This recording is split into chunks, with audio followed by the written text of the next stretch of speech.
Si Jose Rizal ay isang matalinong doktor at manunulat na nakakita sa kalupitan ng mga Kastila sa kanyang bayan. Sa halip na gumamit ng sandata, pinili niyang lumaban gamit ang kanyang panulat. Sumulat siya ng Noli Me Tangere at El Filibusterismo upang ipakita sa mga Pilipino ang katiwalian at kalupitan ng mga mananakop.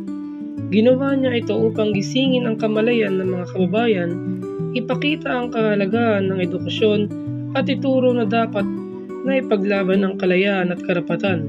Sa pamamagitan ng kanyang mga akda, naging inspirasyon siya sa maraming Pilipino at naging simbolo ng pagmamahal sa bayan. Andres Bonifacio ay nakakita ng pang-api sa ilalim ng pamamahala ng mga Kastila. Upang labanan ito, tinatag niya ang Katipunan, isang lihim na samahan na naglalayong palayain ng Pilipinas sa pamamagitan ng armadong pakikibaka. Pinamunuan niya ang mga revolusyonaryo sa mga laban, nagbigay inspirasyon sa kanyang mga kasamahan at ipinakita ang tapang at determinasyon. Ginawa niya ito dahil naniniwala siyang ang tanging paraan upang makamtan ng kalayaan ay ang lumaban at magkaisa. Dahil sa kanyang ginawa, nagsimula ang revolusyonaryong Pilipino at siya ang itinaguriang ama ng Katipunan.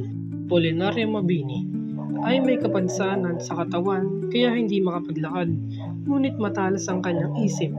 Naging tagapayo siya ni Emilio Aguinaldo sa pamamahalang revolusyonaryo at nagbigay ng gabay sa mga mahalagang desisyon.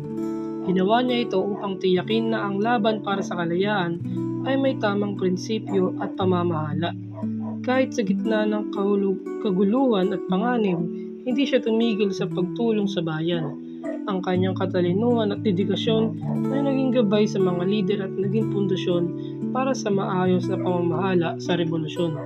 Melchora Aquino o Tandang Sora ay isang matanda sa kalooban, ngunit hindi na hinayaang pigilan siya ng edad sa pagtulong sa bayan.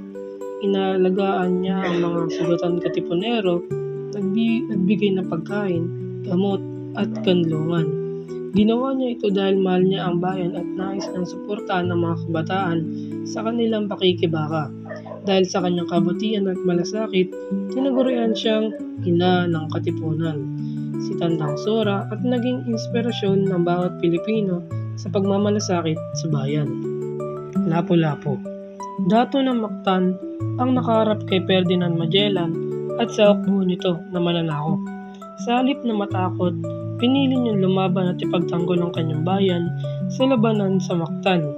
Ginamit niya ang kanyang espada at sibat upang talunin ang hukbo ng banyaga at protektahan ang kanyang mga tao. Ginawa niya ito dahil mahal niya ang kanyang pamayanan at ayaw niyang sakupin ng ibang bansa ang kanyang bayan. Ang kanyang kabayanihan ay naging inspirasyon sa bawat Pilipino sa pagtayo para sa bayan. So mga kakwentuhan, hanggang dito muna tayo. Kaya kung nagustuhan mo to, like and subscribe para sa susunod na kwentuhan.